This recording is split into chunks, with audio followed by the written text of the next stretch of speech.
Yes, be ready for the dictation. Start. Article 174 shows that the expression date appointed for its first meeting in the next session in Article 174 bracket 1 cannot possibly refer to either an event after the dissolution of the House or an event of a new legislative assembly meeting for the first time after getting freshly elected. Stop. When there is a session of the new legislative assembly after elections, the new assembly will sit in its first session and not in the next session. Stop. The expression after each general election has been employed in other parts of the Constitution, and one such provision is Article 176. Stop. The absence of such phraseology after each general election in Article 174 is a clear indication that the said article does not apply to a dissolved assembly or to a freshly elected assembly. Stop.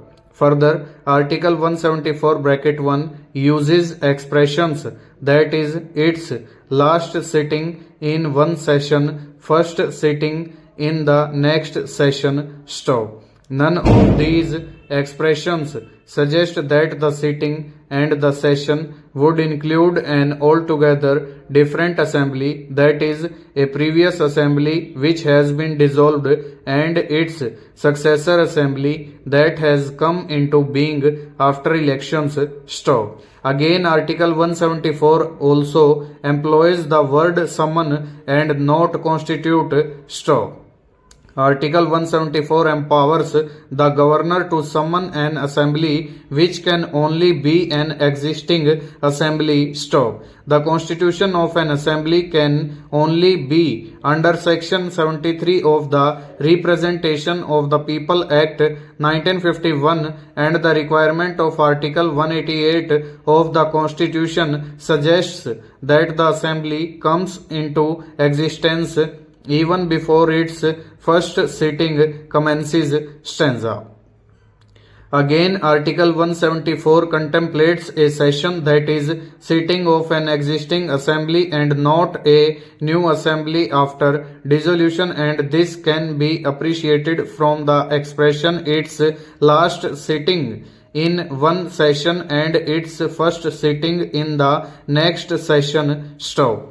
Further, the marginal note sessions occurring in Article 85 and 174 is an unambiguous term and refers to an existing assembly which a governor can summon. Stop. When the term session or sessions is used, it is employed in the context of a particular assembly or a particular house of the people and not the legislative body whose life is terminated after dissolution. Stop. Dissolution ends the life of legislature and brings an end to all business. Stop. The entire chain of sittings and sessions gets broken and there is not next session of the first sitting of the next session after the house itself has ceased to exist. Stop. Dissolution of legislative assembly ends the representative capacity of legislators and terminates the responsibility of the cabinet to the members of the Lok Sabha or the Legislative Assembly, as the case may be. Stanza.